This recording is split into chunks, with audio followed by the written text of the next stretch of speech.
Dapat nun talaga binubugbog ka ng tatay mo dahil may sa demonyo ka. Buisit, ang panghi-panghi. Kakaligo ko lang eh. Kapag nakita kitang lumabas, sasabunutan talaga kitang maldita ka.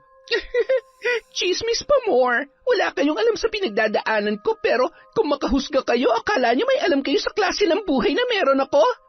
Kung alam niyo lang, mga buisit. Huwag na huwag kang kagawa ng kahit anong ingay kung ayaw mong laslasin ko yung leeg mo. Tatay, maawa po kayo. Tama na. Sige, patayin niyo na lang ako. Patayin mo na ako para mawala na rin ang batang nasa sinapupunan ko. Ang batang bunga ng kademonyahan niyo. Taon 2006. Summer. Bandang 5:00 ng umaga, habang nag-aagaw ang liwanag at dilim, maagang bumangon si Lola Lita at nag-init ng tubig. Bago lumabas, binalikan niya pa si Lolo Ismael sa kanilang kwarto.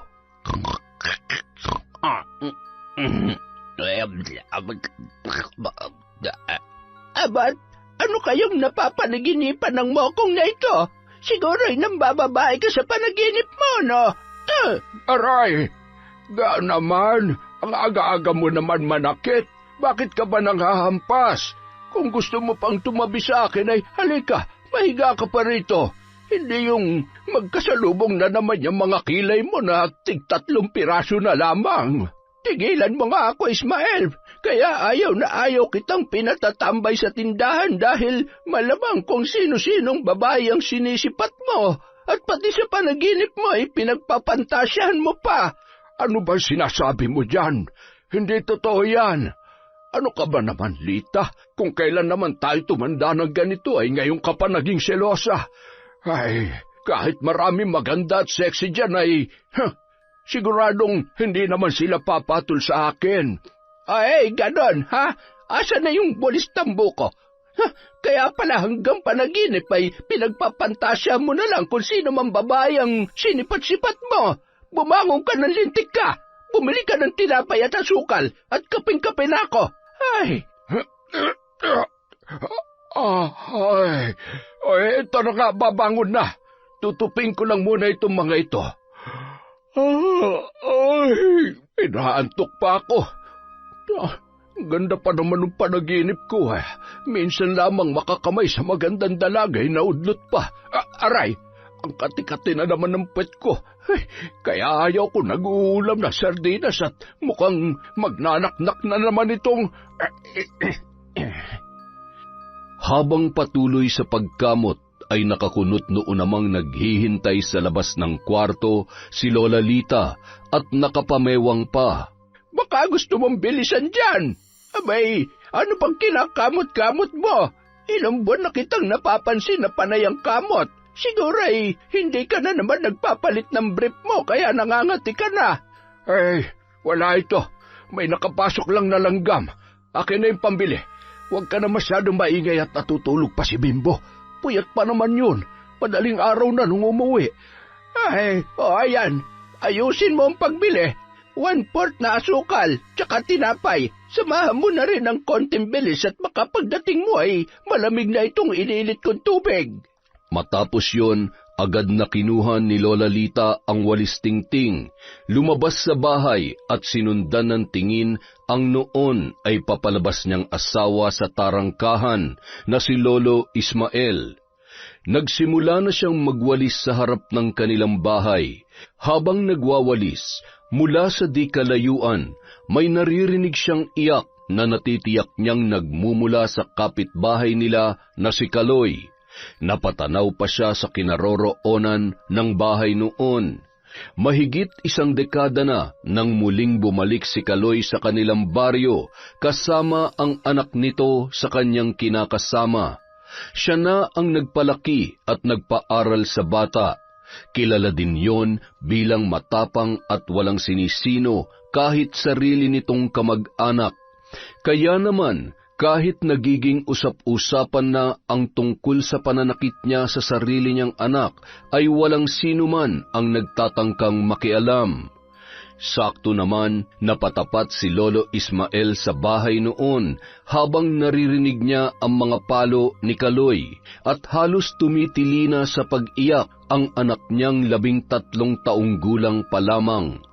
Dahan-dahan niyang inihakbang ang kanyang mga paa at pilit na pinakikinggan ang sinasabi ng lalaki sa anak nitong si Ella.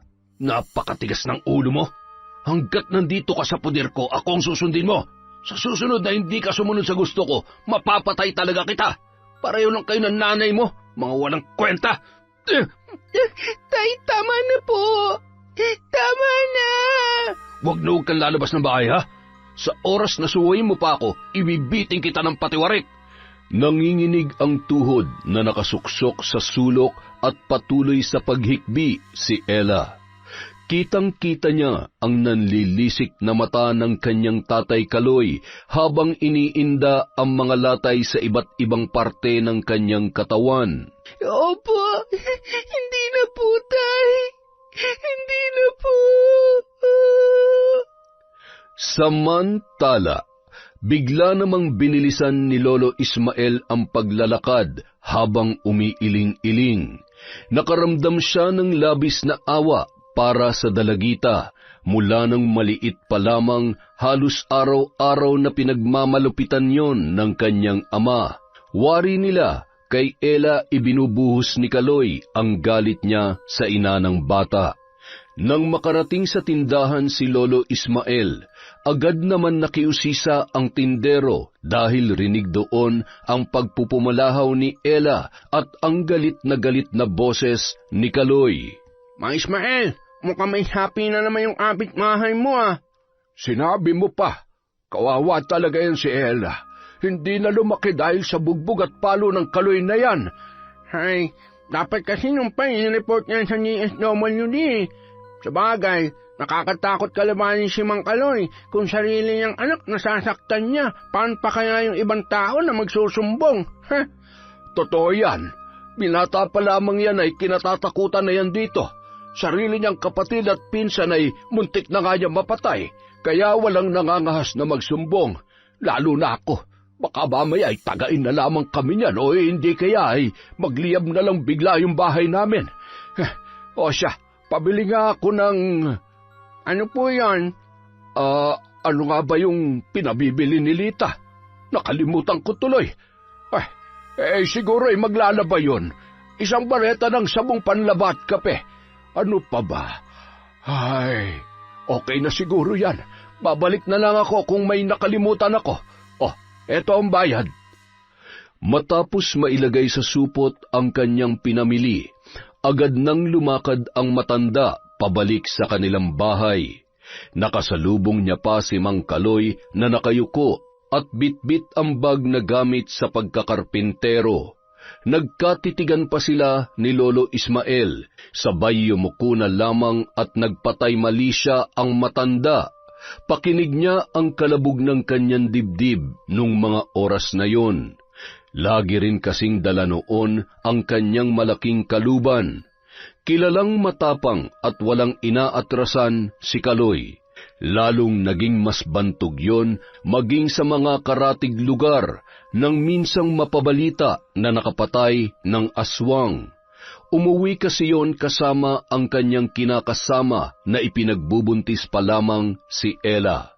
Bagamat buntis ay natipuhan yon ng aswang na matagal na ring nambibiktima maging sa iba pang lugar. Mapangahas na pumasok yon sa bahay kaya naman napuruhan ni Kaloy gamit ang kanyang itak. Kinaumagahan, isang matandang babae na pinaghihinalaang aswang ang napabalitang patay dahil sa napakarami noong sugat. Para masigurong hindi na sila mababalikan ng mga kalahi noon, ay agad din nilisan ni Kaloy ang baryo kasama ang kanyang kinakasama. Bumalik lamang yon nang tuluyan na siyang hiwalayan ng nanay ni Ella at nagpasyang doon na permanenteng manirahan kasama ang kanilang anak. Samantala, napakamot ulo na si Lola Lita sa kahihintay sa kanyang asawa. Nakapamewang yon at sumandal sa may tarangkahan, nakatanaw sa naglalakad na si Lolo Ismael at palingon-lingon sa bahay ni Mang Kaloy. Ang aga-aga ay talagang pinaiinit ng gurang na to ang ulo ko, ah. Hoy! Baka gusto mong bilisan ng paglalakad at malamig na yung tubig. Kahit kailan talaga, inuuna mo pa ang pagiging tsismoso mo. Binilisan na lamang ni Lolo Ismael ang kanyang hakbang at pangising-ising lumapit sa kanyang asawa. Huwag ka na magalit dyan, baka tumanda yung itsura mo. Yan na yung pinabili mo. Bareta at kape, anong gagawin ko sa mga ito? Tatamis ba yung kape mo kapag nilagyan ko ng sabong panlaba, ha? Napakabobo mo talagang utusan. Aray ko, masakit. Huwag ka na magalit. Ibabalik ko na lamang. Ibabalik? Tapos anong oras ka na naman makakauwi? Yan ang problema sa iyo eh. Kapag napapakwento ka na, nawawala na sa isip mo ang bibilhin mo. Ulyanin ka na talaga. Ay naku, nang gigigil ako sa iyo. Napapakamot ulo namang bumangon si Bimbo para usisain kung bakit nag-iingay na naman ang kanyang Lola Lita. Lola, ano po ba't ang aga-agay? Napakaingay nyo naman. Ano pa nga ba? Itong lola mo kahit kailan ay hindi na tumama sa inutos ko. Tingnan mo ito, Apo. Ang sabi ko'y bumili ng tinapay at asukal. Ang binili ay bareta. Ay, mamumuti talaga at malalagas ang lahat ng buhok ko sa'yo. Nakakainis ka. Pasensya na. Nakalimutan ko nga. Ay, kayo talaga. Lola, wag na kayong magalit. Hindi po ba't nagbilin ako sa inyo kahapon na yung asukal at tinapay na binili ko ay iniligay ko muna sa may bigasan para hindi lang gamin? Ay, oo nga, ano. Nakalimutan ko rin. Buti naman at pinaalala mo. Ay siya, pasensya na kung naistorbo ang tulog mo. Maigi pa ay magkape na muna tayo at bumalik ka na lang sa pagtulog pagkatapos. Hindi na po ako makakatulog kapag nagkape na ako, Lola. At saka, lalong hindi po ako makakatulog kung maghapon yung aawayin si Lolo. Sige na, Apo. Matulog ka na ulit. Tatambay na lang muna ako sa tindahan pagkatapos magkape ng hindi na magbungangayan Lola mo. Ay, sus! Ako pa lumabas na masama. Ismael, hindi ako magiging ganito kaingay kung hindi ka pasaway. Mula noon hanggang ngayon di ka na nagbago. Ewan ko ba kung bakit ako nagtsatsaga pa sa'yo? Ga naman, huwag ka na kasi nagagalit. Sige ka, madadagdagan yung wrinkles mo at lalong humahaba yung uso mo. Tigilan mo ako. Ikaw na magtimpla ng kape nang matapos ko na itong winawalis ka. O na, ipahinga mo na rin yung bunganga mo. Yan likod mo pala. Ako na magwawalis dyan. Pumasok ka na sa loob. Aba, magkakasipon pa yata ako ah. Ay, ibang klase talaga tong lolo at lola ko. Ay, ang sakit tuloy ng ulo ko. Kung kailan naman nagka-girlfriend na ako sa panaginip, tsaka pa na-istorbong tulog ko. Pambira naman talaga oh. Nagtatrabaho sa isang karinderya sa bayan si Bimbo bilang kusinero. Yun kasi ang talentong ipinamana sa kanya ng kanyang yumaong ama at ina. May sariling restaurant ang mag-asawa, ngunit sa kasamaang palad, namatay yon dahil sa sunog kasama ng negosyong ipinundar nila sa Maynila. 15 taon pa lamang noon si Bimbo, ngunit hanggang sa kasalukuyan, hindi niya pa rin maiwasang malungkot kapag naaalala niya ang kanyang nanay at tatay. Sa kabilang banda, habang nagtatrabaho si Kaloy sa bahay na pinapaayos ng dalagang si Patricia, nakangiting pinagmamasdan siya noon.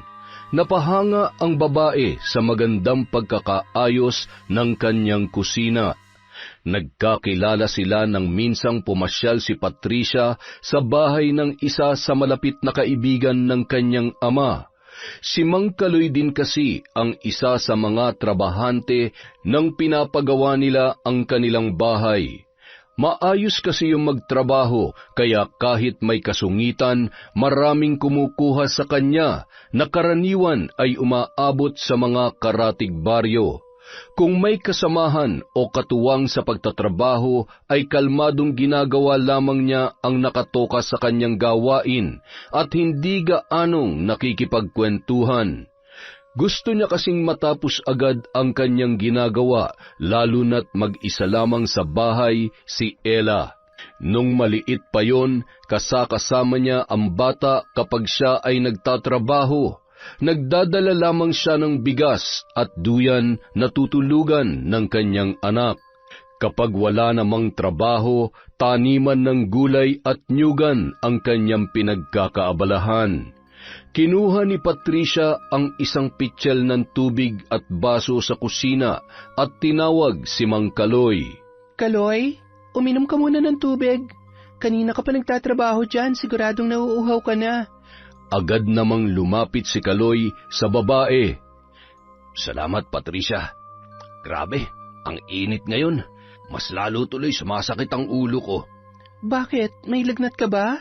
Masama bang pakiramdam mo? Ay, wala. Masyado ko naman maalalahanin. Ay, sumasakit lang ang ulo ko sa dami ng iniisip, tapos dumagdag pa ang pasaway kong anak na saksakan ng tigas ng ulo. Yung anak mong si Ella? Bakit? Mukha naman siya mabait ah. Mukha lang anghel yun, pero habang tumatagal ay nagiging pasaway na at lakwatsera. Alam mo, nagsisisi nga ako na pinag-aral ko ang batang yun eh. Sa halip na maging masunurin, natuto pang sumagot-sagot sa akin. Baka naman nangangatwiran lang. Anak ko lang siya, at kung ano sabihin ko, dapat sinusunod niya. Akong bumubuhay sa kanya, no? Ako lahat mula nung layasan kami ng magaling niyang ina, kaya wala siya sa mundong to kung wala ako. Utang niyan lahat sa akin, kaya wala siyang karapatang suwayin ako. Alam mo, Kaloy, mahirap talaga kapag nagdadalaga na at walang ina. Ako nga, nung nawala sa akin ang nanay ko, halos hindi ko na alam kung paano itutuloy ang buhay ko eh. Kaya naiintindihan kong nararamdaman ng anak mo. Naghahanap lang siya ng kalinga ng isang ina. Siguradong naghahanap siya ng makakausap at mapagsasabihan. Kaya dapat nag-aasawa ka na lang ulit eh. At sino naman ang magkakagusto pa sa akin? May isa na akong anak, hindi rin ako mapera at... Kaloy, hindi naman rason yon. Alam mo, minsan, kailangan lang talasan natin ang pakiramdam natin at buksan natin na maayos ang mga mata natin para makita ang hinahanap natin. O kaya, baka yung taong para sa iyo ay nandyan lamang sa tabi-tabi. Napakaswerte nga ng babaeng mamahalin mo eh dahil marunong ka sa buhay, masipag, mabait, kaya ang totoo niyan, ang gaan-gaan ng loob ko sa'yo. Hinawakan ni Patricia ang muka ng lalaki. Halos hindi makapagsalita si Kaloy, lalo na nang marahang hagkanyon ni Patricia. Malay mo, kaya ka pala iniwan ng kasintahan mo noon dahil akong babaeng nakalaan para sa'yo. Matagal ko na ring hinintay na makatagpo ng katulad mo. At ngayon nandito ka na. Hindi na kita pakakawalan pa, Kaloy. Sa kabilang banda, palingon-lingon si Atoy bago lumusot sa tarangkahan ng bahay ni na Ella. Pagkatapos ay sumilip muna siya sa awang ng pinto at siniguro na wala doon si Mang Kaloy. Ella? Ella, nandyan ka ba? Naririnig mo ba ako? Nang marinig ni Ella ang boses ng kanyang kaibigan, agad siyang bumangon at dahan-dahan na naglakad papunta sa may pintuan.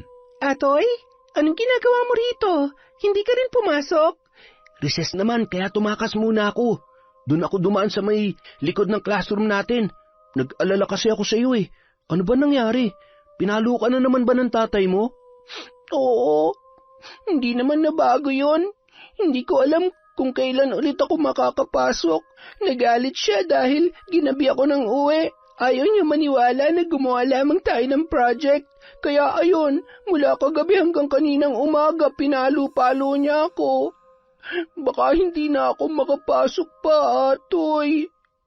Huwag ka magkukwento sa mga kaklase natin, ha? Pati sa teacher natin. Nakakahiya. Baka pagtawanan nila ako. Huwag ka mag-alala. Wala naman akong ibang pagsasabihan. Ay, napakasama talaga ng ugali ng tatay mo. Huwag ka mag-alala. Kapag nakapagtapos na ako at gumanda ang buhay ko, itatakas kita dito at hindi na tayo magpapakita sa tatay mo. Hindi ka na niya masasaktan. Oh, ito nga pala, bumili ako ng suman. Sa'yo na lang yan, baka hindi ka pa kumakain.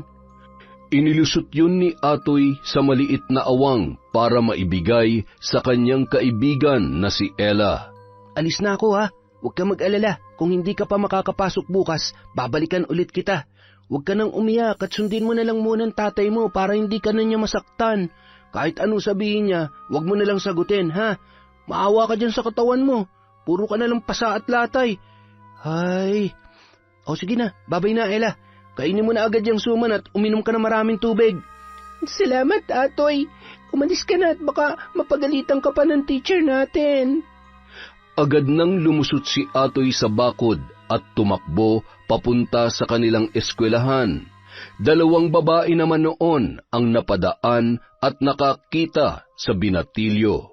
Ayun! Kaya naman pala nabubugbog ng ama dahil may taglay na kalandian. Siguro kung ano-anong milagrong ginagawa ng mga yan. Oo nga, kay babata pa ay masyado na mapupusok. Ay, sus Mariosep! Nakasilip naman sa may bintana si Ella habang kumakain ng suman at pinagmamasdan ang 2 babae. Bahagya niyang naririnig ang pagbubulong-bulungan ng mga yon. Mga tsismoso talaga. Wala na kayong ginawa kundi gumawa ng kwento at makialam sa buhay ng iba. Teka. Ngumisi ang dalagita at nag-isip ng paraan kung paano mapapalapit ang 2 babae na walang tigil pa rin sa pagkukwentuhan. Ang sakit! Tulong! Tulungan niyo po ako! Nagtinginan ang 2 babae at lumusot sa awang kung saan dumaan si Atoy at lumapit sa may bintana kung saan nagmumula ang boses ni Ella. Kinuha ng dalaginding ang arinola na ginagamit nila sa gabi dahil nasa labas ng bahay ang kanilang CR. Binuksan niya yon at tinitigan, sabay na pangiwi sa panghi ng laman noon. Habang tinatawag ng 2 babae ang kanyang pangalan at pilit na sinisilip siya sa bintana, ay ibinuhos niya ang ihi sa 2. Halos masuka at nagsisigaw ang mga yon sa labas habang nagpipigil naman ng tawa si Ella na nasa loob ng kanilang bahay. Dapat lang talagang pinubugbog ka ng tatay mo dahil may sa demonyo ka. Buisit ang panghi-panghi. Kakaligo ko lang eh. Ay, kapag nakita kitang lumabas, sasabunutan kitang maldita ka. Chismis pa more. Wala kayong alam sa pinagdadaanan ko, pero kayo patong kung husgahan ako, parang alam nyo kung anong klaseng buhay meron ako. Kung alam nyo lang, ay, mga biset. Makalipas ang ilang araw, napapansin ni Ella ang tila pagbabago ng kanyang ama. Pinayagan siya nung pumasok at binigyan pa siya ng baon. Gabi na rin kung umuwi yon at pagdating ay natutulog na, bagay na ikinatuwa naman ng dalaga. Naikwento niya ang bagay na yon sa kanyang matalik na kaibigan na si Atoy habang sila ay papauwi galing sa kanilang eskwelahan. Alam mo, Atoy, sana tuloy-tuloy ng pagiging masayahin ni tatay. Hindi ko alam kung paano o ano nangyayari sa kanya, pero nagpapasalamat ako dahil mabait na siya sa akin ngayon. Hindi ko nga alam kung bakit eh. Ay, mabuti naman ang tuluyan ng gumaling ang mga pasamo sa katawan. Alam kong hirap na hirap ka na magsinungaling sa mga teacher at kaklase natin kapag tinatanong ka. Alam mo kung ako sa'yo, magsusumbong na ako. Sigurado makukulong yan tatay mo. Hindi pwede. Hindi ko pa kayang buhayin ang sarili ko. Isa pa, saan naman ako pupunta? Maliban sa'yo, wala namang ibang tutulong sa akin. Sa totoo lang, marami ka pang hindi alam sa kademonyohan ng tatay ko, pero sa ngayon, kailangan ko pa rin naman siya. Marami. Minor de edad ka pa, kaya tutulungan ka ng DSWD. Sila pa magpapakulong sa tatay mo. At saka, pwede mo naman hanapin ang nanay mo eh.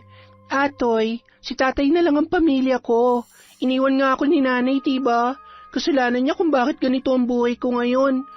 Ay, kahit ano mangyari, tatay ko pa rin siya. Napailing-iling na lamang si Atoy dahil sa sinabi ng kanyang kaibigan. Marahan namang ngumiti ang dalaga, sabay na pabuntong hininga at nagpatuloy sa paglalakad. Inihatid pa yon ng tingin ni Atoy para masigurong ligtas na makakauwi ang kanyang kaibigan. Samantala, lumipas pa ang mga araw. Habang masayang nakatanaw si Patricia sa bintana, malayo pa ay nakikilala niya na ang paparating na si Kaloy. Alam niya na hindi siya matitiis ng lalaki na hindi makita kahit saglit lang sa isang araw. May mga gabi na doon na rin yon natutulog. Naging mas malalim na ang kanilang relasyon na labis namang ikinatuwa ng babae. Gustong-gusto kasi nung maging parte ng buhay ng mag-ama. Handa siyang tumayo bilang pangalawang ina ni Ella. Kaloy, kumusta? Buti naman napadalaw ka. Magagabi na. Kumusta ang trabaho mo? Napagod ka ba? Paano naman ako mapapagod kapag ganyang kaganda ang ngiting sumasalubong sa akin? Ikaw talaga? Dinadaan mo na naman ako dyan sa pambobola mo, ha? Tuloy ka, halika. Maupo ka muna dito. Ikukuha lang kita ng merienda. Nagluto nga rin pala ako ng ulam para sa hapunan. Sakto, dalhan mo si Ella para naman hindi na kayo mag-isip pa ng kung anong uulamin mamaya. Siya nga pala, nasabi mo na ba kay Ellang tungkol sa atin? Malapit na. Huwag mo na munang isipin yan.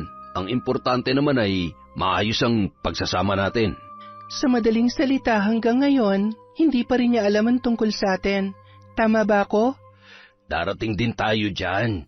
Tsaka siguradong nakakahalata na naman siya.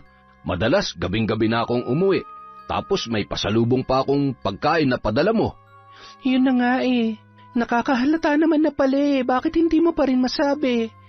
Teka, baka naman ayaw mo lang sabihin sa kanya kasi hanggang ngayon umaasa ka pa rin na magkakabalikan pa kayo ng nanay ng anak mo. Patricia naman, ayan ka na naman eh. Masyado mo namang pinapairal yung pagiging selosa mo.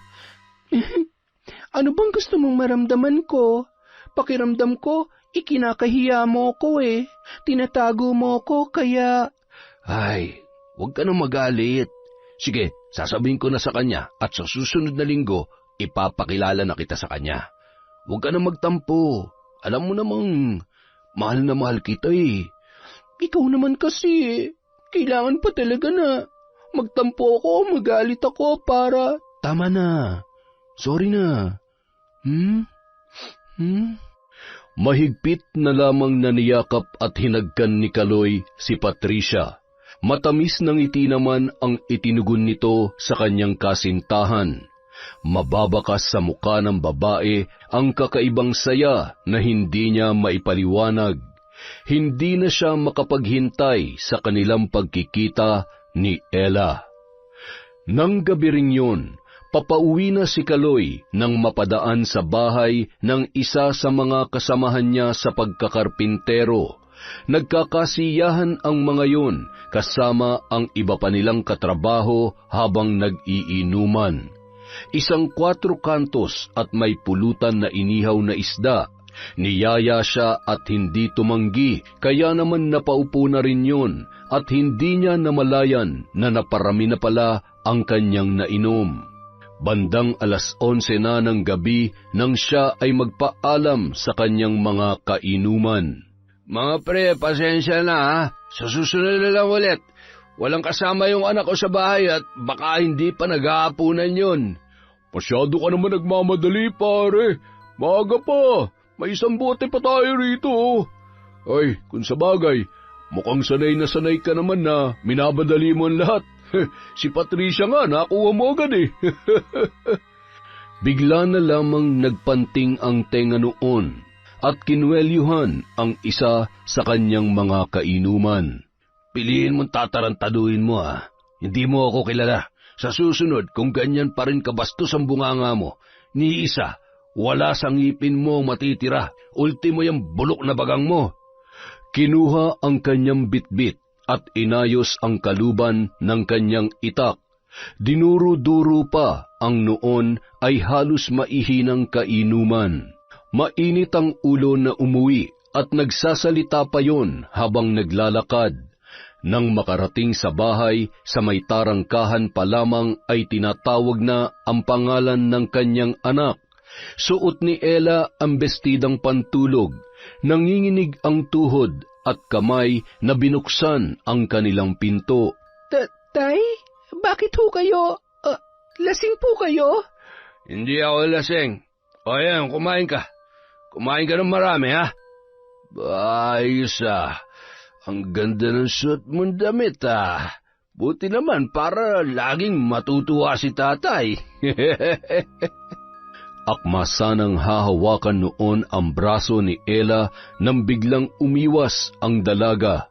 Abat, iniiwasan mo na ba ako? Nandidiri ka, ha? Nanlilisik ang mga mata at hinila papunta sa isang kwarto si Ella, sabay isinara ang pinto. Wala kang karapatang bastusin ako. Pag-aari kita at kahit anong gawin ko sa'yo, wala kang karapatang magreklamo. Malinaw naman sa'yo yan, hindi ba? Sagot! Opo, tay. Opo. Yan! Napakaganda mo, anak. Kaya mahal na mahal ka ni tatay, At sabi ko naman sa'yo, basta susundin mo lang lahat ng gusto ko, hindi ka masasaktan. Kaya pagbigyan mo na lang ang gusto ni tatay, ha? Mula 10 taon, nararanasan niya na ang bagay na yun. At sa ganoong pagkakataon ay tanging paghikbi lamang ang kaya niyang gawin upang maibsan ang sakit at galit na kanyang nararamdaman.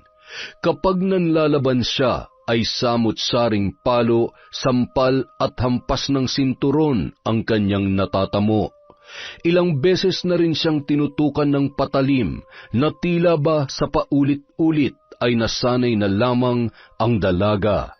Patuloy sa pagpatak ang luha ni Ella habang pinagmamasdan ang kanyang hubot-hubad na katawan na punong-puno ng latay at mga pasa. May bago at mga hindi pa tuluyang naghihilom. Pilit niyang pinipigilan ang kanyang boses habang nakabaluktot na yakap ang kanyang mga tuhod, samantalang ang kanyang ama ay humihilik at tulog na.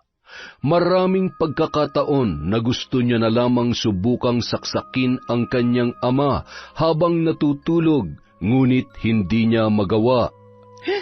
Darating ang araw na lahat ng to.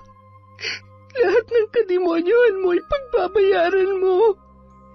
Hindi sa lahat ng oras malakas ka. Kapag dumating ang araw na tumanda ka at magkasakit ka, kahit gumapang ka pa sa lupa, hindi kita tutulungan. Kinaumagahan. Pagkabangon ay agad na bumungad kay Kaloy ang mga pasa ng kanyang anak. Napailing-iling yon, sabay na pabuntong hininga. Hindi pwedeng makita ni Patricia ang mga pasa niya. Wala siyang pwedeng malaman tungkol sa nangyayari sa loob ng bahay na to. Gamutin mo yung mga pasa mo. Mula ngayon, huwag ka rin magsusuot ng maigsi para hindi makita mga yan. Huwag ka munang papasok, ha? Tumingin lamang sa kisame si Ella habang patuloy sa pagsasalita si Kaloy. May mga pagkakataon na ayaw niya na lamang tingnan ang muka ng kanyang ama. Lumabas ng kwarto at dali-daling naligo ang lalaki. Bago umalis, bumili muna yon ng ulam para sa kanyang anak. Bumangon ka na dyan. Mag-almusal ka na at asikasuhin mo na yung sarili mo. Hindi ka muna pwedeng lumabas ng bahay at tumigil ka na sa pakikipagkaibigan sa atoy na yon kung ayaw mong pugutan ko siya ng ulo. Katulad ng nakagawian, kinandado ni Kaloy ang pinto at tarangkahan. Walang ganang bumangon at tumungo si Ella sa lababo.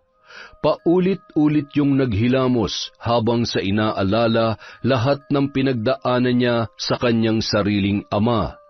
Hindi niya namalayan na napahagulhol na lamang siya at sinasakal na ang kanyang sarili hanggang sa nahirapan na yung huminga.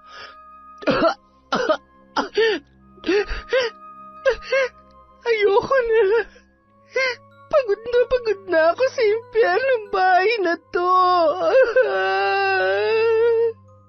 Samantala, habang nagkakape ang mag-asawang sina Lola Lita at Ismael, pati na rin ang apo nilang si Bimbo, may kung anong tinatanaw si Lolo Ismael habang hawak ng kanyang kanang kamay ang tasa at ang kaliwang kamay ay kinakamot ang kanyang puwet. Lo, ano ba yan? Ano ba yung lagi niyong kinakamot? Kailan ba naman tumigil sa pagkakamot yan, lolo mo? Kaya wag kang magkakamaling gamitin ang sabon niya kung ayaw mo magkaroon ng mapa ng Pilipinas yung put mo. Kay sus, kaya pala nagtataka ako kung bakit minsan may bigla na lamang tumutubong buni dito sa tagiliran ko. Ikaw palang salarin, lo? Ano magagawa ko? Halos 1 taon ko nang ginagamot ito. Habang tumatagal ay lalong lumalaki at... wala namang amoy pero saksakan ng kati. Ay, lintik ka! Kapag ako nahawa niyan ay palalayasin kita rito. Ayan, mag-aaway na naman kayo. Hamot, bibilhan ko kayo ng mas mainam na gamot sa galis, sa pangangatilo. Maigi pa, apo, para sumarap-sarap naman ang tulog ko. Maiba ko. Nakikita niyo pa ba si Ella? Mukhang hindi na lumalabas ng bahay. Baka naman nabuntis na ng kasama niya laging si Atoy. Parang kagabi ay umuwi na namang lasing si Kaloy. Lo, tumigil na nga kayo sa pakikiusyoso sa mag-amang yun. Maigi nang nag-iingat. Alam niyo naman. Hayaan mo siya. At kapag yan ay nahuli ni Kaloy na nakikipaghuntahan dun sa tindahan, mapuputulan ka talaga ng dila, Ismael. Sinasabi ko sa iyo, kung kailan ka pa tumanda ay doon ka pa naging tsismoso. Buti sana kung tama yung sinasabi mo mali-mali naman. Kaya talagang hindi na ako magtataka kung mabubugbog ka dahil sa katabilan ng dila mo. Kung sakali man na hindi na kaya ni Elang pananakit sa kanya, siguradong siya na mismong gagawa ng paraan para takasan ng tatay niya, o di kaya ay magreklamo. May isip naman na siya. Nakakaawa nga kung iisipin, pero hindi rin naman natin alam kung anong buong kwento. Malay mo may kasalanan din siya kaya siya napag-iinitan ng ama niya, o sadya talagang may saltik lamang yung si Kaloy. Hay! Ang nakakatakot, kung may iba pang kalokohang ginagawa yang si Kaloy kay Ella. Nako, kawawa yung bata kapag nagkataon. Lagi pa naman siyang lasing. Abat, talaga namang hihirit ka pa. Ismael, sinasabi ko sa iyo kung gusto mo pang mabuhay ng matagal, itiko mo yung bibig mo. Baka makita ka na lang namin na nakahandusay dyan sa daan. Wag naman sana. Ako nga'y di na halos tumatambay. Lumalabas na lamang ako kapag bumibili ng kape at ano nga ba yon? Sabon panlaba. Sabon panlaba ka na naman. Bibili lamang ng kape, inaabot naman ng siyam-siyam. Mas marami pa yung kwento, mali-mali pa ang binibili. Napakamot ulo na lamang si Bimbo at pasimpleng iniwan ang lolo at lolo niya na noon ay nagbabangayan pa rin. Maya-maya pa, lumabas muli ang binata at ipinakita sa 2 matanda ang larawan ng mga patay na manok na pinasa sa kanya ng kanyang kaibigan sa Karatig Barangay. Grabe, napakarami naman. Imposible naman na kagagawan ng tao yan. Laman loob lang ang pinuntirya. Nako, baka may aswang na naman na pag-alagalat ng bibiktima ng mga hayop dito. Hindi naman na bago yan. Sadyang may aswang dito sa lugar natin. Mabuti nga at hayop lamang ang binibiktima. Nung kapanahunan namin ay halos gabi-gabing nambibiktima ng mga buntis ang mga yan. Pati na rin yung mga may sakit. Nung ipinagbubuntis ko ang tatay mo noon, kung ano-anong pangontra ang ginagamit namin, may taboy lamang ang mga aswang na umaali-aligid hanggang sa may panganak ko siya. Kaya ikaw, mag-iingat ka. Madalas ka pa namang umuwi ng alanganing oras. Mula nung araw na yun, naging matunog na naman ang kwento sa pananalasa ng aswang sa mga karatig lugar, na labis namang ikinababahala ng mga tao, lalo na ng mga naapektuhan. Maraming kabuhayan na rin ang naperwisyo at nabalot na ng takot at pangamba ang mga tao sa kung anumang pwede pang mas malalang mangyari. Makalipas ang 1 linggo, pumasok nang muli sa paaralan si Ella. Kapansin-pansin ang pag-iwas nito sa kanyang mga kaklase at maging sa kanyang matalik na kaibigan na si Atoy. Pinagalitan pa yun ng kanyang mga guro dahil napapadalas na ang pagliban niya sa klase. Nangako naman ng dalaga na magpapasa ng mga kulang niya sa bawat subject upang makapasa sa kanilang klase. Ilang beses na ring tinanong yon ng kanyang mga guro, ngunit hindi naman nagsasabi ng totoo ang dalaga. Minsan na ring bumisita ang advisor nito sa kanilang bahay, ngunit lagi namang hindi maabutan si Mang Kaloy. Nang uwian na, bandang 3:00 ng hapon, nagmamadaling lumabas ng silid-aralan si Ella. Lakad-takbo namang sinundan siya ni Atoy. Ano bang problema nun? Ella! Ella! Hintayin mo ako! Bakit mo ba ako iniiwasan? Ano ba nangyayari? Pasensya ka na. Kailangan ko nang umuwi. Tsaka na lang tayo mag-usap. May kailangan lang akong asikasuhin. Hindi ako naniniwala sa'yo. Nararamdaman kong, Atoy, tama na. Nakikiusap ako, wag mo na lamang akong intindihin. Kaya ko naman ang sarili ko. Kaya mula ngayon, sarili mo na lang ang intindihin mo. Kalimutan mo na magkaibigan tayo dahil hindi ko naman na kailangan ng tulong mo. Yun ba talaga ang gusto mo? Sige, mula ngayon, hindi na ako makikialam sa'yo. Agad na lamang tumalikod si Ella at pinigilan ang pagpatak ng kanyang mga luha. Salungat man sa kanyang kalooban ang pag-iwas sa kaibigan, kailangan niyang gawin yon dahil sa mahigpit na siyang pinagbabawalan ng kanyang ama.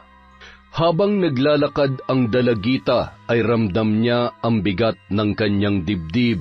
Bumuntong hininga na lamang siya at mas lalo pang binilisan ang paglalakad. Nang makarating sa bahay, malayo pa siya ay napansin niya na ang babaeng nakaupo sa kanilang balkonahe. Dumiretso siya sa paglalakad at nakaramdam ng kakaibang kaba. Inisip niya na maaaring yun ang kanyang ina. Nang makalapit na, ay agad siyang nagmano at mahigpit niya yung niyakap. Kayo po bang nanay ko? Kukunin niyo na po ba ako? Anong ibig mong sabihin, Iha? Magsasalita pa sana ang babae nang biglang lumabas si Kaloy mula sa loob ng kanilang bahay. Oh, nandito ka na pala, Ella. Iginiya pa noon ang kanang kamay sa kanyang anak para magmano. Kawaan ka ng Diyos. Siya nga pala, nagmano ka na ba sa Tita Patricia mo? Nako, wag na, hindi naman na kailangan. Hi, Ella. Ako nga pala ang kasintahan ng tatay mo. Sana'y magkasundo tayo dahil isa sa mga araw na ito, dito na rin ako titira. Alam mo, napakaganda mo palang bata. Bagay na bagay tayong maging mag-ina. Talaga ho? Dito na po kayo titira? Darating din tayo dyan, pero hindi pa sa ngayon. Matagal pa yon, pero gusto kong magkakilala at magkasundo kayo. Wala naman pong problema sa akin kung dito na po titira si Tita Patricia. Gusto ko nga po yun para may nanay na ako at... Pag-uusapan muna namin yan ng Tita Patricia mo. Mabuti pa, magmerienda ka na at magsaing pagkatapos. Kasabay natin siya maghapunan. Kami na lang ng papa mo magluluto ng ulam. Talagang-talaga na pala siya. Mukhang magkakasundo nga kami ng anak mo. Sabi ko sa'yo, diba? Mukhang naghahanap lang siya ng kalinga ng isang ina. Alam mo, malaking bagay kung may tatayong ina para sa kanya. Ay, maninibago ka sa bahay naming to. Masyadong malayo sa itsura ng tinitirhan mo. Uuwi-uwi pa rin naman ako sa bahay. Pwede rin naman na dito na lang tayo tumira. Lumipat na lamang si Ella ng eskwelahan sa susunod na pasukan. Pansamantalay, dito muna tayo. Makalipas ang ilang linggo, sa patuloy na pangungumbinsi ni Patricia kay Kaloy, tuluyan nang ang pumayag yon na magsama na sila sa iisang bubong. Masayang-masaya naman si Ella. Pakiramdam niya nagkaroon siya ng kalayaan mula sa pang-aabuso ng kanyang ama sa halos ilang araw pa lamang na paninirahan noon sa kanilang bahay. Isang araw, habang nasa trabaho si Kaloy at nag-aasikaso naman sa kusina si Patricia, napansin niya na hirap kumilos ang dalaga at nagsusuka. Habang nagbibihis si Ella ay biglang pumasok si Patricia sa kwarto ng dalaga. Kitang-kita niya ang mga lumang pasa sa katawan nito. Ella, ano nangyari sa mga yan? Wala po. Sadyang hindi lang po ako maingat kaya lagi akong nagkakapasa. Sandali lang po Buntis siya. Hindi ako maaari magkamali. Habang sumusuka sa lababo, marahang pinagmamasdan ni Patricia ang katawan ng dalaga at pinakikiramdaman yon. Kung masama ang pakiramdam mo, huwag mo na lamang pilitin ang sarili mong pumasok. Okay lang po ako, tita. Kaya ko naman po. Sigurado ka ba? Namumutla ka, kaya hindi na po kasi ako pwedeng lumiban sa klase. Dahil baka po kasi... wala po. Sige po, tita. Aalis na po ako. Sige. Mag-iingat ka. Nang makaalis si Ella, sinundan pa rin yon ng tingin ni Patricia. Tumingin siya sa kawalan, sabay matamis na ngumiti at napailing-iling. Bandang 4:00 ng hapon, pagdating ni Ella galing sa paaralan, nagpaalam si Patricia na uuwi muna sa kanyang bahay dahil may importante siyang aasikasuhin. Tita, huwag na po kayong umuwi. Dito na lamang po kayo, o kaya naman po, isama niyo na lang po ako. Pero nandito naman ang tatay Kaloy mo. Siguradong pauwi na rin yon. Teka, may problema ba? Alam mo, ilang beses ko na rin napapansin na parang naiilang ka at takot ka sa tatay mo. Mayroon ka bang gustong sabihin sa akin? Bigla namang napahawak sa ulo at naduwal si Ella nung mga sandaling yon. Muntik na sanang matumba ang dalaga, ngunit agad naman siyang nasalo ng kanyang tita Patricia. Diyos ko namang bata ka, ano ba talaga nangyayari? Magsabi ka nga ng totoo, buntis ka ba? Hindi ko po alam pero mahigit 1 buwan na po akong hindi dinadatnan. Posibleng ang buntis ka, kung sakali man. Sino ang tatay ng batang yan? Meron ka bang boyfriend? Tita, si tatay po. Si tatay po ang may gawa nito sa akin. Tita, tulungan niyo po ako, nakikiusap ako. Natatakot po ako. Baka kung ano pong gawin niya sa akin kapag nalaman niya na sinabi ko sa inyo ang totoo. Paulit-ulit po akong pinagsamantalahan ni tatay at sinasaktan. Ay, Diyos ko! Bakit hinayaan mo pang umabot sa ganito? Tana, huwag ka mag-alala. Gagawa ko ng paraan para matakasan mo ang kahayupan ng tatay mo. Hindi ko akalain na kaya niyang gawin to sa sarili niyang anak. Mula ngayon, hindi ka na niya masasaktan pa. Hindi kita iiwan. Habang nag-uusap ang dalawa, ay natanawan nila ang noon ay paparating na si Kaloy. Sige na, pumasok ka na sa kwarto mo. Magbihis ka na. Magpahinga ka muna at sasabihin ko na lamang sa kanya na hindi pwedeng malaman ng tatay mo na nagdadalang tao ka. Ako nang bahala. Sige na. Nagmadaling pumasok sa kanyang kwarto si Ella at sinalubong naman ni Patricia si Mang Kaloy. Kumusta, mahal? Nandiyan na ba si Ella? Nasa kwarto niya. Medyo masama ang pakiramdam kaya pinagpahinga ko muna. Huwag mo na siyang alalahanin. Ako nang bahala sa anak mo. Baka napagod lang sa eskwela. Akala ko uuwi ka muna sa bahay mo ngayon. Gusto mo bang ihatid kita? Hindi na. Sa susunod na lang. Huwag mong alalahanin si Ella kung may importante kang dapat asikasuhin doon. Wala nga. Ano ka ba naman? Wala nang mas importante pa sa'yo at kay Ella. Sige na, magpalit ka na ng damit. Inihanda ko na dun sa kwarto natin. Magluluto lang muna ako para sa hapunan. Napakaswerte ko naman talaga sa mahal ko, oo. Mas maswerte ako sa'yo. Ikaw na masipag at bukod tangi sa lahat ng lalaking nakilala ko. Matapos hagkan ay mahigpit niya pang niyakap si Kaloy at ngumisi yun. Mula noon hanggang ngayon, demonyo ka pa rin. Wala kang puso. Ngayon dapat lang napagbayarin na kita sa kasalanan mo. Panahon na para putulin ang sungay mo nang hindi mo namamalayan. Masayang-masaya naman si Kaloy nung mga oras na yun. Sa unang pagkakataon, naramdaman niyang sapat siya at totoong mahal siya ng isang babae. Ngunit lingid sa kanyang kaalaman na si Patricia ang nag-iisang anak ng matandang babaeng aswang na kanyang pinatay. Karaniwang aswang na may kakayahang mag-anyong hayop katulad ng aso at pusa. Si Ella naman hindi na lumabas nung gabing yon sa kanyang kwarto. Dinalhan na lamang siya ng pagkain ni Patricia. Pagsapit ng hating gabi, habang nakahiga si Patricia ay pasimple niyang sinisilip mula sa kanilang bintana ang maliwanag na buwan. Sabay nilingon si Kaloy na noon ay nababatid niyang gising na gising pa rin. Ano kaya nangyayari kay Ella? Namimiss ko na siya. Hindi ko maintindihan ang sarili ko. Bakit kahit anong gawin ko katawan pa rin niya ang hinahanap-hanap ko? Ay. Niyakap siya ni Patricia, sabay nagkunwaring tulog na tulog.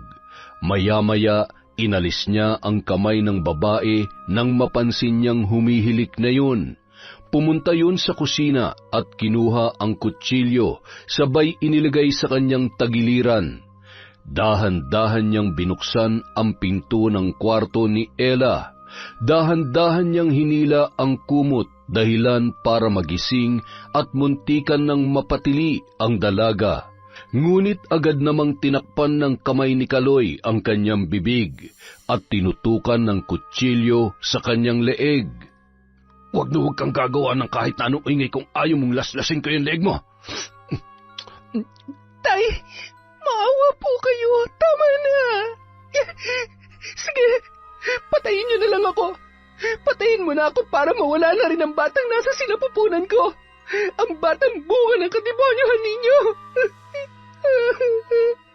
Anong ibig mo sabihin? Buntis ka? Oo.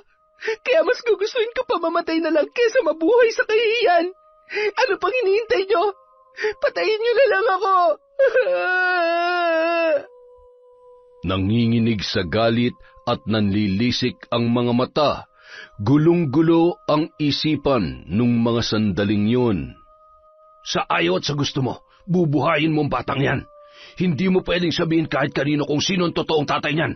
Aalis tayo sa lugar na ito at magsisimulang muli sa lugar kung saan wala ni isang nakakakilala sa atin.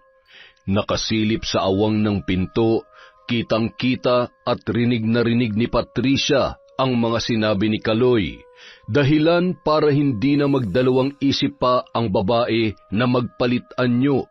Maya-maya lamang bigla niyang sinunggaban si Kaloy sa tagiliran. Napasigaw si Ella at nanlaki ang mga mata. Hindi yun makagalaw sa kanyang posisyon habang nakikitang nakikipagbuno ang kanyang ama sa isang napakalaking aso. Hindi isang aswang na katulad mo makakapatay sa akin. Kung noon nagawa ko ng patayin ang isa sa mga kalahi mo, ngayon kaya rin kitang patayin. Tinamaan man yon ni Kaloy ay lalo lamang yung nagwala sa galit. Kinagat siya sa tiyan at hinila papalabas ang mga laman loob. Nilingon ng aswang ang dalaga na noon ay nanginginig pa rin sa takot. Nakanganga at patuloy sa pag-agos ang mga luha. Huwag! Maawa ka! Huwag mo akong papatayin! Agad na lumabas ng pinto ang halimaw at muling nanumbalik sa normal niyang anyo. Ilang sandali lamang, naghilom din agad ang sugat noon matapos niyang lawayan. Inayos ang kanyang sarili at pakunwari hinahanap si Kaloy. Ilang sandali lamang narinig ni Ella ang boses ng kanyang tiya Patricia mula sa kabilang kwarto. Kaloy? Kaloy! Nasaan ka ba? Oh, bakit bukas ang kwarto? Ah, Diyos ko! Ano nangyari dito? Ella, ano nangyari? Mahigpit na niyakap noon ang patuloy na humihikbing si Ella. Shh! Huwag ka nang umiyak. Patawarin mo ako. Hindi ko alam. Masyadong mahimbing ang tulog ko at pagising ko napansin kong wala sa tabi kong tatay mo kaya kinabahan ako at naisipan kong puntahan ka dito. Ano nangyari? Tita, may aswang. Malaking aso at nakakatakot siya. Hindi ko po alam kung bakit parang galit na galit siya kay tatay. Pero paano kung balikan niya ako?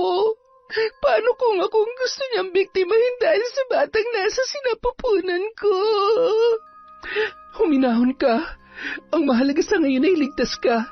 Baka kailangan lang mangyari to dahil sobra-sobra ng ginagawa niya sa'yo. Kailangan nating humingi ng tulong sa mga kapitbahay. Sandali lang ha. Dito ka lang muna. Lumabas ng bahay at nagsisigaw si Patricia para humingi ng saklolo. Tulong! Tulungan niyo kami! Sakto namang nagpapahangin sa labas ng bahay si Lolo Ismael. Hindi yun makatulog sa labis na pangangati ng kanyang puwet. Napatakbo yun papunta sa bahay ni Mang Kaloy, sabay na palunuklaway nang makita ang nakasuot pantulog na si Patricia na noon ay animoy takot na takot. Manong, tulungan niyo po kami! Tulungan niyo po si Kaloy! Sinugod po kami ng aswang! Wala na ho siya! Ay, Sus Mariosep, sandali lamang at gigisingin ko yung apo ko. Papupuntahin ko siya sa barangay para makahingi ng saklolo. Lakad takbo yung umuwi at binulabog sa pagkakatulog sina Bimbo at Lola Lita. Bilisan mo, Bimbo, pumunta ka sa barangay hall. Siguradong naroon ang mga tanod o kung sino mang mahihingan mo ng tulong. May aswang raw na sumugod sa bahay ni Kaloy. Wala na raw si Kaloy. Yun ang sabi nung kinakasama niya. Ay nako, nakakaawa naman. Totoo yan, Loha. Baka naman nananaginip lang kayo. Huwag kang gagawa ng kwento, Ismael. Anong oras na hindi ka pa natutulog kaya nasisiraan ka na yata ng... Bakit ba ganyan kayo sa akin? Lahat na lamang ba nang sasabihin ko at gagawin ko ay mali para sa inyo? Oo, naging sakit ko na ang pagiging mali-mali. Pero sana naman, kahit ngayon lang ay paniwalaan niyo ako. Kung ayaw ninyo maniwala, di wag. Ako na lamang ang pupunta sa... Ako na. Baka kumapano pa kayo. Kung totoo nga may pag-alagalang aswang. Sa lalim ng sugat niyo dyan sa likod ng puwet niyo siguradong... Aray, wag mo nang dagdagan ang sama ng loob ng lolo mo. Minsan lang naman niya mag-inarte, pagbigyan mo na. Gabing-gabi na. Lakad na, bilis. Halika't, samahan mo ako sa bahay ni Kaloy para makita mismo ng mga mata ko kung totoo nga yan chismis mo. Lumakad sila patungo sa kapitbahay at sumama rin muna si Bimbo para masigurong totoo ang sinasabi ni Lolo Ismael. Wala pa ring imik ang matandang lalaki, ngunit nang makita ang bangkay ni Kaloy ay napakrusyon, sabay na pailing-iling. Maya-maya pa, nagsidatingan na ang mga tanod kasama ang iba pang opisyal ng barangay para rumesponde. Yun ang tumulong para maisaayos ang bangkay ng lalaking biktima. Nabalot naman ng takot at samut-saring opinyon ang mga tao sa baryong yun. Makalipas ang isang araw, matapos mailibing si Mang Kaloy, sigurado ko, binalikan lamang si Kaloy ng kalahi ng aswang na pinatay niya noon. Siya lang naman ang sinaktan at yung dalawa niyang kasama sa bahay ay ligtas naman. Maaaring tama nga yung sinasabi mo. Baka ginantihan lamang siya. Pero kailangan pa rin natin mag-ingat. Baka mamaya ay mamihasa ang aswang at mambiktima pa ulit. Mahirap na. Buti na lamang at mabait ang kinakasama niya. Kita niyo naman kung gaano niya inaalagaan si Ella. Lakas ng loob ng batang yan. Hindi ko man lamang nakitang umiyak ng inilibingan tatay niya. Paano naman ho iiyak Alam niyo naman ho kung paano siya binubugbog ng tatay niya nung nabubuhay pa. Baka nga nagpasalamat pa yan eh. Okay siya, napahaba ng kwentuhan natin. Teka, ano nga ba yung pinabibili ni Mrs.? Patay, nakalimutan ko na naman. Siya, babalik na lamang ako kaysa bumili na naman ako ng hindi ako sigurado. At tiyak na magagalit na naman ang napakakalmado kong asawa. Nako, Mang Ismael, sa araw-araw na ginawa ng Diyos, pagchichismis lang naman talaga ang hindi niya nakakalimutan. Samantala. Ano? Masakit pa rin ba ang sikmura mo? Opo, tita. Wala na rin ho halos akong may suka. Mukhang hindi na po talaga ako makakapagtapos ng pag-aaral dahil sa lagay ko ngayon. Bakit naman hindi? Huwag ka mag-alala. Kakausapin ko yung advisor mo. Magtatapos ka. 1 buwan na lang naman. At saka, hindi pa naman nila mapapansin ang tiyan mo. Hanggang kailan ko po itatago ang katotohanan sa mga tao? Ano na lang ang sasabihin nila sa akin kapag nalaman nila na nabuntis ako ng tatay ko? Hindi ko po alam kung bakit kailangan kong pagdaanan to, tita. Huwag kang panghinaan ng loob. Alam mo kasi, ako naniniwala ako na lahat ng nangyayari merong magandang dahilan. Alam mo ba dati, nung namatay yung nanay ko, nagdadalang tao rin ako noon sa unang kasintahan ko. Tinalikuran niya ako kaya wala akong ibang pagkukuhaan kundi si nanay lang. Kaya lang iniwan niya pa rin ako. Wala akong mapuntahan. Nagpatalo ako sa lungkot at galit dahil doon nawala rin yung batang nasa sinapupunan ko. Yun ang pinakamasakit na parte ng buhay ko, Ella. Kaya ikaw, alam ko marami pang magagandang bagay na mangyayari sa'yo. May kapalit ang lahat ng sakit at hirap na pinagdadaanan natin. Inihahanda lang tayo ng pagkakataon para sa mas magagandang bagay. Salamat po, tita. Salamat po dahil kahit hindi niyo naman talaga ako kaano-ano, itinuturing niyo akong tunay na anak. Alam niyo, iniisip ko po minsan, mahal din kaya ako ng nanay ko. Hinahanap niya rin kaya ako. Siguradong mahal na mahal ka niya. Maaaring may malalim siyang dahilan kung bakit mas pinili niyang sarili niya nung araw na iniwan ka niya sa tatay mo. Huwag mo na lamang problemahin ang mga bagay na wala ka ngayon. Nandito ako at pinapangako ko sa iyo na kahit anong mangyari, hinding-hindi kita iiwan, Ella. Mula ngayon, ako na ang nanay mo. Salamat po. Pwede ko po ba kayong tawaging nanay? Oo naman. Nanay, alam mo ba, matagal ko nang pinapangarap yan. Ikaw rin ang tumupad sa pangarap kong maging isang ina. Hindi man kita totoong anak pero sa puso ko, anak kita at nanay mo ko. Mahigpit na nagyakapan sina Patricia at Ella. Nagpatuloy pa yon sa pagkukwentuhan hanggang sa nauwi sa tawanan ang kanilang seryosong usapan. Makalipas ang 1 buwan, ilan sa mga tao sa baryong yon ay nakahalata na rin sa pagdadalang tao ni Ella. Samut-saring panghusga ang natanggap niya, ngunit sa pagkakataong yun ay handa na siyang harapin ang kahit na ano pang marinig at sabihin ng ibang tao sa kanya. Hindi nagkulang sa suporta at pagpapalakas ng loob ang kanyang kinikilalang ina na si Patricia. Isang gabi, bandang 12:00 na noon, pauwi si Bimbo mula sa kanyang trabaho. Isang malaking asong kulay itim ang nakita niyang sumuot sa bakod ng bahay ni Ella. Sinundan niya yon ng tingin at laking gulat niya nang makita ang pagpapalit anyo noon bilang isang normal na tao. Kumaripas siya ng takbo at halos masira ang kanilang pinto sa lakas ng kanyang pagkakakalampag. Lolo! Lola! Buksan niyo to! Ismael! Bumangon ka na! Nandiyan na nga po mo! Bilisan mo! Masakit ang likod ko at ayaw ko nang bumangon. Sabi ng bumangon ka eh. Aray ko, bakit ka ba nananakit? Ay, babangon na nga eh. Kamot ulo at tila pasuray-suray pang naglakad si Lolo patungo sa pintuan. Nagkamot na naman ng puwet nang maramdaman ang labis na pangangati. Sabay inamoy-amoy niya pa yon bago binuksan ang pintuan. Bimbo, hoy, abat, gumising ka. Ay, napano ang batang ito? Ay, lintik ang panghi.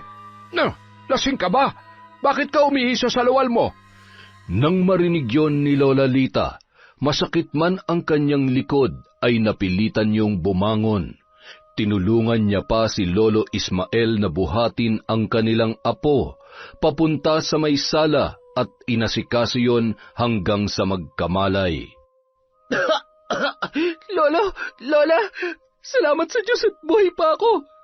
Ano ba nangyari sa'yo? Hindi ka naman na may anak. Bakit nahihi ka sa salawal at nawalan ka pa ng malay? Lola, alam ko na po kung sino yung aswang. Yung aswang na pumatay kay Mang Kaloy. Anong ibig mong sabihin, Apo? Si Patricia ho ang aswang. Yung nanay-nanayan ni Ella. Nakita ko kanina yung aso tapos pumasok dun sa bagod at pagdating sa balkonahe nakita ko naging tao yun. Si Patricia yun. Hindi ako maaari magkamali, Lola. Huminahon ka. Hinga.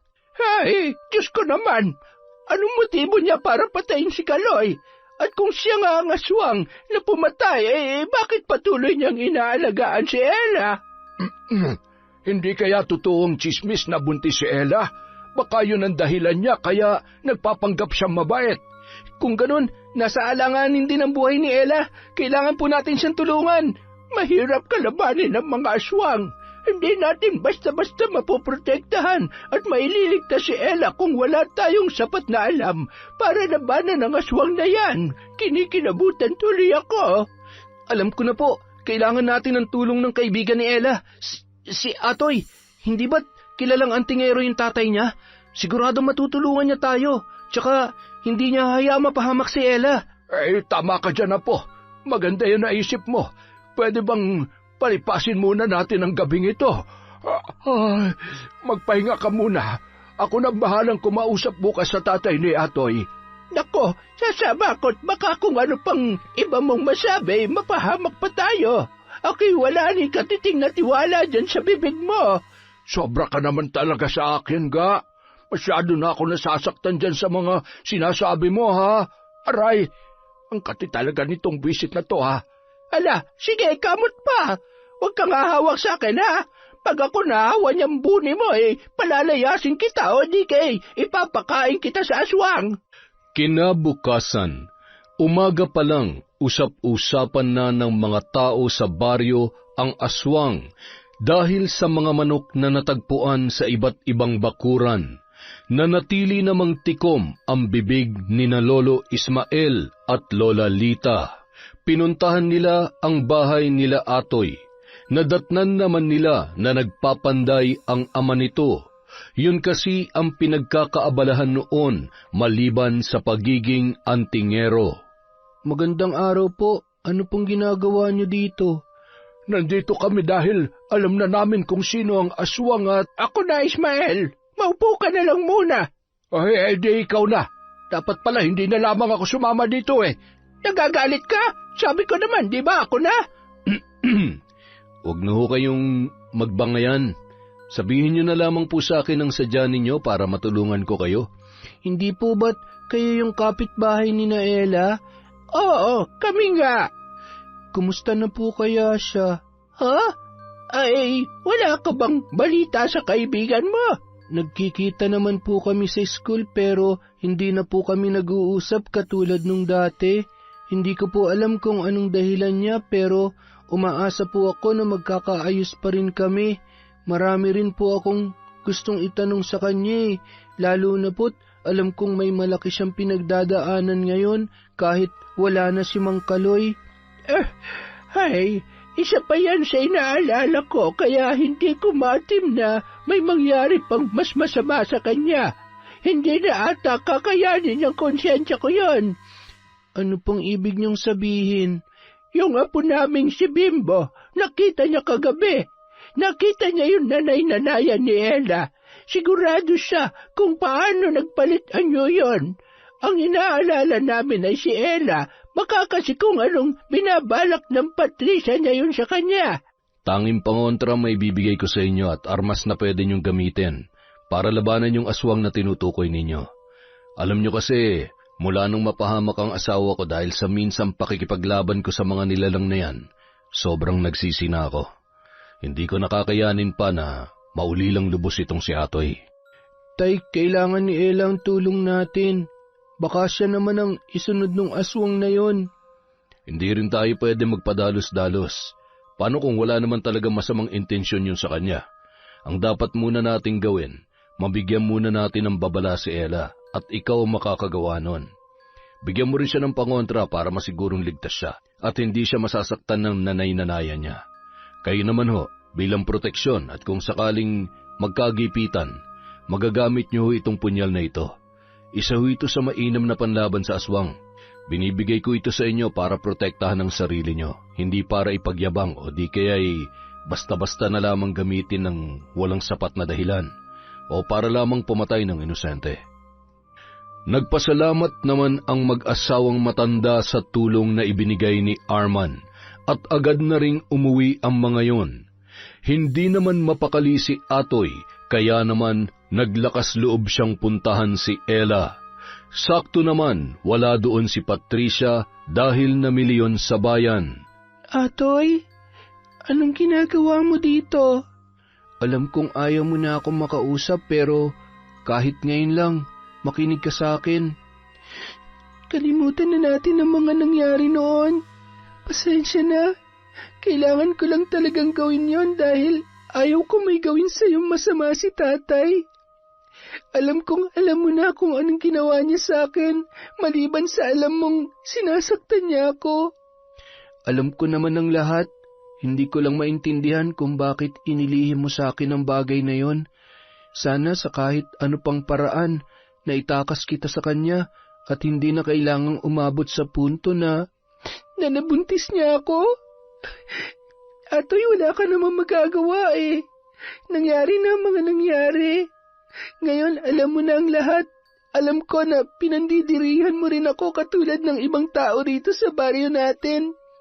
Katulad ng mga kaklase natin na tinitingnan ako mula ulo hanggang paa na punong-puno ng panghusga. Ganyan ba talaga ang tingin mo sa akin? Oo, umiwas ako sa'yo. Kasi yun ang gusto mo pero hindi ibig sabihin na nagbago ako. Magkaibigan pa rin tayo at kahit anong mangyari, hindi ko kaya may mangyaring masama sa'yo. Kaya makinig ka sa akin. Kailangan mo mag-ingat dahil ang totoo, yung nanay-nanayan mo, posibleng siyang pumatay sa tatay mo. Aswangan nanay-nanayan mo, Patricia. Hindi totoo yan. Sinungaling ka. Nagsasabi ako ng totoo. May nakakita sa kanya. At ikaw mismo makakapagpatunay kung totoo o hindi ang sinasabi ko sa iyo. Tanggapin mo lang ito. Itago mo to sa bulsa mo. Hindi ka niya masasaktan hanggat tangan mo ang anting-anting na ito. Bibigyan ka rin niya ng sapat na lakas at linaw ng kaisipan para labanan siya sa oras ng peligro. Sabi ni tatay, nakapatay ng aswang ang tatay Kaloy mo noon. Aswang ang dahilan ng pagkamatay niya, kaya posible na dumating si Patricia sa buhay niyo para maghiganti. Aalis na ako, Ella. Ramdam ni Ella na hindi nagbibiro ang kanyang kaibigan dahil sa seryosong mukha nito. Dahilan para makaramdam siya ng takot para sa kanyang sarili at maging sa bata na nasa kanyang sinapupunan. Pilit niyang pinagtagni-tagni ang mga pangyayari. Yun kaya ang dahilan kaya lumalabas siya sa gabi? Kaya sobrang tabang niya magluto at kapag ako nagluluto, hindi siya sumasabay sa akin sa pagkain. Diyos ko, huwag naman po sana. Lahat na lang ba ng taong mahal ko, tatraidorin ako? Nang makabalik si Patricia sa bahay ay nagtataka yun dahil hindi lumalabas ng kwarto si Ella. Hindi rin siya mapakali dahil pakiramdam niya ay napakainit na para siyang sinisilaban. Hindi na yun nakatiis at pagkatapos niya magluto ay kinatok niya ang pinto ng kwarto ni Ella. Ella, anak, lumabas ka na dyan. Hindi ka ba nagugutom? Ay, ano bang gagawin ko? Hindi niya rin pwedeng mahalata na may alam ako. Bahala na. Bakit ba ganito nararamdaman ko? Bakit pakiramdam ko ako pang gumagawa ng mali sa kanya? Bahala na. Basta sa ngayon, hindi ko pwedeng ibigay ang buong tiwala ko sa kanya. Ay. Ilang sandali lamang, lumabas si Ella mula sa kwarto at nagpanggap na lamang siya na medyo masama ang pakiramdam. Hinawakan siya ni Patricia at nagulat yon nang tila ba bigla siyang napaso. Okay lang po ba kayo, Nay? Oo, anak. Okay lamang ako. Sige na, kumain ka na. Maliligo lamang ako at masyadong maalinsangan ang panahon. Ngumisi si Ella nang mapansin ang takot sa muka ng kanyang nanay Patricia. Mukhang mabisa nga ang anting-anting na ito. Huwag ka mag-alala, anak. Kung hindi ako nagawang protektahan ng sarili kong magulang, kahit buhay ko itataya ako para sa'yo, masiguro ko lamang na hindi ka mapapahamak. Hindi ako makakapayag na pagdaanan mo ang impyernong buhay na dinanas ko sa poder ni tatay. Kinagabihan, binantayan ni Ella ang bawat kilos ni Patricia mula sa mayat-mayang pagsulyap noon sa buwan. Maagang pumasok si Ella para magkunwaring matutulog na, pero nakikinig siya sa bawat kaluskos sa kanyang kwarto. Bandang 10:00 ng gabi, habang nakahiga, ay narinig niya ang yapak noon, papunta sa kanyang silid. Sinilip lamang siya ni Patricia at agad na ring umalis. Nagmamadali namang bumangon si Ella nang marinig na medyo may kalayuan na ang mga yapak. Nagpalinga-linga si Patricia, sabay unti-unting hinahaplos ang katawan niya habang nakatingala sa maliwanag na buwan. Nagulat na lamang yun nang may maramdaman siyang tusok sa kanyang tagiliran at ang sobrang init na pakiramdam na animoy malalapnos ang kanyang balat. Isa kang aswang. Totoo po ba na kayo ang aswang na pumatay kay tatay? Anong plano niyong gawin sa akin, ha? Papatayin niyo rin po ba ako? Bitawan mo ako. Pakiusap. Sasabihin ko ng totoo. Ella, anak, patawarin mo ko kung hindi ko masabi sa iyo yun. Ayokong matakot ka sa akin. Ayaw mo matakot ako o para paglaruan ako at gagawin mo rin biktima sa dulo? Hindi totoo yan. Sa kabila ng kahiyupan ng tatay mo at kagustuhan ko maghiganti dahil sa pagpatay niya sa nanay ko, na minsan hindi sumagi sa isip ko na idamay ka. Mas lalong nadagdagan ang galit ko sa kanya nang malaman kong ginawa niya sa iyo. Yun na nagtulak sa akin para patayin siya. Niligtas lang kita ng gabing yon sa kademonyohan ng tatay mo. Hindi ako masama. Oo, aswang ako. Pero hayop lamang ang kinakain ko. Hindi ko hinihingi maniwala ka sa akin, pero kung talagang sa tingin mo masama ako, sige, itarak mo ang kutsilyong yan sa katawan ko. Patayin mo ko. Minahal ko na kayo bilang tunay kong ina. Gulong-gulo na po ako. Hindi ko na po alam kung sinong dapat kong pagkatiwalaan. Anak, maaaring hindi tayo magkadugo. At aswang nga ako. Buntis ka kaya isa kang malaking tukso para sa akin. Magkaiba man ang dugo na nananalaytay sa ating katawan, pero sa puso, anak kita. Napahagulhol na lamang ang dalawa at mahigpit na nagyakapan. Patutunayan ko sa iyo na wala akong masamang intensyon. Gagawin kong lahat para maging karapat-dapat na maging ina para sa iyo. Pipilitin kong makabalik sa normal. Hindi naman ako magiging aswang kung hindi ko tinanggap ang batong isinalin sa akin ni nanay bago siya binawian ng buhay. Dahil sa galit ko sa tatay mo at sa kagustuhan kong makapaghiganti, tinanggap ko yon. Ngayon, Wala nang dahilan pa para manatili akong halimaw. Hindi ko rin naman gustong makaperwisyo pero kailangan kong uminom ng dugo at kumain ng laman loob ng hayop. Sige na, pumasok ka na sa kwarto mo at isara mo na maayos ang pinto. Kitang-kita ni Ella ang tuluyang pagpapalit anyo ng kanyang nanay Patricia at dahan-dahan yung tumakbo papalayo. Napahawak siya sa kanyang tiyan nang makaramdam ng kaunting paghilab dahil sa labis na takot. Sinunod niya na lamang ang bilin ng aswang. Nung mga sandaling yun, batid niya na nagsasabi ng totoo ang kanyang nanay Patricia. At sa kabila ng malinaw na katotohanan, nasisiguro niyang ligtas siya at ang batang nasa kanyang sinapupunan. Kinaumagahan, pinuntahan ni Ella si Atoy sa bahay nito. Totoo lahat ng sinabi mo sa akin tungkol sa pagkatao ni Nanay Patricia, pero hindi siya masama katulad ng iniisip mo. Hindi niya ako sasaktan. Paanong hindi? Nagawa niyang patayin yung tatay mo. Hindi ba? Di pa ba sapat na dahilan yon para... Niligtas niya lang ako sa kapahamakan ng gabing yon. Kung hindi dahil sa kanya, hanggang ngayon hindi pa rin natatapos ang kalbaryo ko sa paulit-ulit na panggagahasa sa akin ni tatay. Kung talagang mabuti siyang tao at naniniwala ka mabait siya, anong pinunta mo rito? Tulungan natin siya makabalik sa normal. Gusto niya pa maging normal katulad natin. Alam ko na matutulungan tayo ng tatay mo, di ba? Meron naman paraan, di ba? Habang nag-uusap ang dalawa, ay bigla namang lumabas ng bahay si Arman, na noon ay nakikinig sa kanilang usapan. Posible naman ang bagay na yan. Basta bukal sa kalooban niya na maging normal ulit at tatalikdan niya ang pagiging aswang. Meron akong kakilala na maaari natin puntahan. Mamayang gabi, kailangan mong makumbinse ang nanay Patricia mo na pumunta dito. Mas ligtas kung dito isasagawa ang ritual, malayo sa mga tao. Ay, sana'y hindi na makarating pa sa ibang taon tungkol sa kanya. Dahil pag nagkataon, hindi lahat ng tao maniniwalang mabuti siya.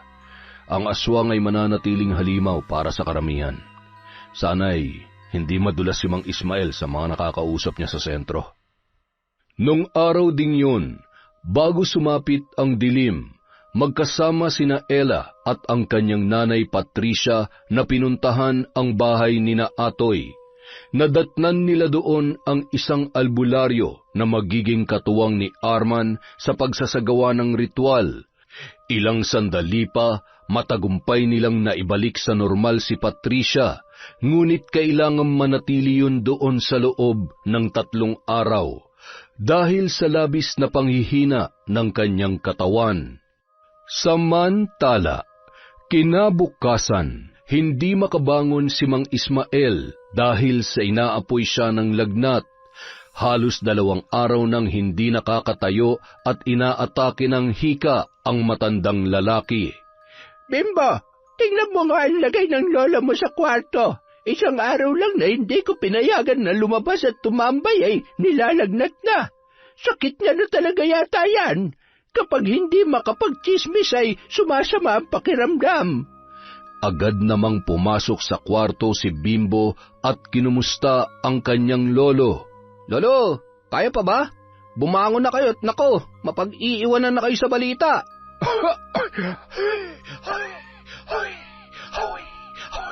Ano balita? Silip-silipin mo si Ella, baka mamaya ay... Huwag niyo na munang alalahanin si Ella. Hindi naman yung pababayaan ni Atoy at ni Mang Arman. Basta kahit anong mangyari, wala kayong pagsasabihan ng kung anumang nalaman natin, ha? Ang totoo, wala na tayong dapat ikatakot dahil hawak na ni Mang Arman si Patricia. Nabawi na nila yun mula sa pagiging aswang. Aba, salamat naman sa Diyos. Makakatulog na ulit tayo na mahimbing sa gabi. Agad namang dumugtong ang matandang babae sa sinabi ng kanyang apo at ngumiti yun. Napapahanga ako ng Patricia na yan, ha? Hindi lahat ay kayang magpakamagulang. Tingnan mo, siya pa pala itong totoong magmamahal at magmamalasakit kay Ella. hindi man siya swerte sa totoo niyang mga magulang, ipinaranas naman yun sa kanya ni Patricia na walang hinihinging kapalit. Makalipas ang ilang taon, nakatira na si Ella at ang anak nito sa bahay ni Patricia. Mas malaki at mas maaliwalas yun. Nag-aaral na rin noon ang dalaga sa kolehiyo sa tulong ng kanyang nanay Patricia. Naku, napakabait naman talaga ng apo ko. Gabi na. Nasaan na kaya ang nanay mo? Ay naku, mukha yatang uulan pa. Kinarga niya ang bata at tumungo sila sa may balkonahe. Napangiti naman yon nang matanaw si Ella na nakaangkas sa motor ni Atoy. Salamat sa paghatid. Mag-iingat ka. Huwag masyadong mabilis ang pagpapatakbo. Tandaan mo, isa lang ang buhay mo. Oo na, ikis mo na lang ako sa anak ko, sa inaanak ko. I love you. Sira ka talaga. Sige na, baka abutan ka pa ng ulan. Lakad-takbong tinungo ni Ella ang balkonahe at hinagkan at niyakap ang kanyang nanay Patricia bago kinarga ang kanyang anak. Masayang-masaya ako para sa iyo, anak. Natutuwa ako dahil ang laki ng pinagbago mo. At saka, buti naman at nanumbalik na ang pagkakaibigan niyo ni Atoy. Siya naman po talaga ang naging sandalan ko. Wala naman pong nagbago kahit nung iniiwasan ko siya. Kailangan ko lang po talagang gawin yon. Alam mo, sa tingin ko, mahal ka niya. Nakikita ko yon kung paano kanya alagaan. Kung sakali man, wala naman pong problema. Mahal ko rin naman po siya pero hindi pa po ito ang tamang panahon. Gusto ko munang ayusin ang buhay ko para sa sarili ko at sa baby natin. At syempre po para hindi masayang ang lahat ng tulong niyo sa akin, Nay. Salamat, Nanay. Mahal na mahal ko po kayo. Mahal na mahal din kita, anak. Lalo na itong napakabait kong apo. Yon! Napakaganda po ng kwentong yun ulit. Maraming salamat po ulit. Siyempre, una sa lahat, pasalamat sa lahat ng sumusuporta sa Kwentong Enteng. Ngayon, magsha-shoutout po tayo. Hello kay Lynn Ferrer TV. Hi po kay Sally Roldan, kay Mercedita Balana Reyes. Hello kay Dimples Yumi, kay Virginia Pontillas, kay Evelyn Reyes, sa Grefaldia at Zamudio family from Mary Grace Grefaldia. Hello po kay Kimberly Caballero. It's Chris F. Hi kay Mirna Alfaro, kay Cataleja Soto, kay Febe Ranyada. Hello po kay Mary Ann Pesino. Shout out kay Maylene Banicio Canja. Hi kay Ryan Alba, kay Loretta Bobes at kay Elidia Bobes. Hello po kay Jessica Rojas. Hi kay Mariam Duca sa Galedo family from Rai. Hello kay I Love Traveled, kay Mea Espiritu. Hi kay Ana Hapina, kay Cola Lona sa Perez family from Kim Seca. Hello po kay Ma'am Irma Umali, kay Jasmine Castillo. Shout out kay Betty Velasco, kay Lydia Arnisto, kay Chrisjel Mamado. Hello po kay Nel Jane Suarez, kay Leilani Pimentel. Hi kay Susana Liobrera. Hello kay Isay Diaz, kay Mary Ann Yao. Hello po kay Mercy Dulce. Shout out po kay Margie Banosong, kay Josie Aniban, kay Federico Ganagana, kay Teresita Vergara. Hello po kay Connie Cacalda, kay Ami Arianda, Rowena Dayaw, Ray Buendia at Lucy Buendia. Hello po kay Ronald Bangkilan or Bangilan. Hello kay Janet Cisneros. Shout out kay Lenny De La Cruz, kay Lexi Centeno. Hello rin po kay Renzil John Lorzano. Shout out kay Resel Galope, kay Michelle Andalis, kay Edgardo Fontanilla. Hello po kay Belen Malbas. Shout out kay Kimpoy Feliciano. Rowena Ancheta. Hi kay Manny Maniego, kay Myla Dumalag. Hello po kay Alma Naong, kay Analie Valiega, kay MGS 14. Hello po kay Mel Santarisa, kay May Megs, kay Hondra Delin. Shout out kay Grace Somodio, kay Evangeline Garbin, kay Mary Ann Rivera Padilla from Larry Gumangan. Shout out po kay Abigail Dayaw, kay Seneria Lucero, kay Erlinda Sangco, kay Larcy Siriban. Shout out kay Josephine De Los Trinos, kay Don Guarino, kay Milba Oflas, kay Hiroshi. Hello po kay Cheryl Rebecca, kay Marilyn Nava, kay Carlita Nocerale, kay Mary Worth Artista, kay Minerva Caranog. Shout out kay Luis Mechdas Vlogs, kay Reyna Glenn Panayas from Glenda Panayas. Hello po kay Nida Moreno. Shout out kay Princess Kayla Martinez, kay Jessie Chancha, kay Chester Jumawan, kay Jasmine Ali, Jocelyn Granada, Reka Jukoy, kay Mr. Ray, kay Michelle, kay Hannah Maylin Sesgundo, kay Alfreda Alano. Hello po kay Roslyn Labajo, kay Connie, Angelina Ignacio, Ronalyn Rodriguez, kay Kat Burglar Cutie, Nieves family from Monica Nieves, kay Jelian, kay Ramil Fariolin. Hello rin po kay Merlinda Balidoy, kay Ate Aya, kay Cesan de la Cruz. Hi kay Fe Pamatong, kay Tita Serrano, kay Dins Rodriguez.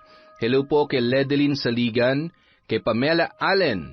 Shout out din po kay Eloisa Formento. Hi kay Del, kay Jeneline Jacobe, kay Noemi Garcia Pabunan, kay Celia Tolentino. Hello po kay Angel Rose Cinco, kay Vanessa Musico, kay Chen Villar. Shout out kay Gemma Aquino, kay Lucille De Lima. Hello kay Dennis Lamonde, kay Sean Samuel Sebastian from Chonchamcheb. Hello po kay Aya Abogado. Hi kay Eldaps, kay Raquel Hasegawa, kay Gemma D.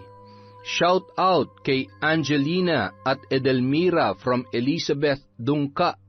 Hi po kay Cristal Albania, sa Camo family from Joaquin Camo, kay Nest from Japan, kay Agripina Balza. Hello po kay Lani Gervasio. Hello rin po kay Marenila Cervantes. Shout out kay Perlita Estalane, kay Judith Peñaflor, at kay Joel Marasigan. Maraming salamat po ulit sa walang sawang pagsuporta sa Kwentong Enteng. Kung nasan man po kayo, mag-iingat kayo palagi, alagaan po natin ang mga sarili natin. Thank you po ulit sa inyong lahat.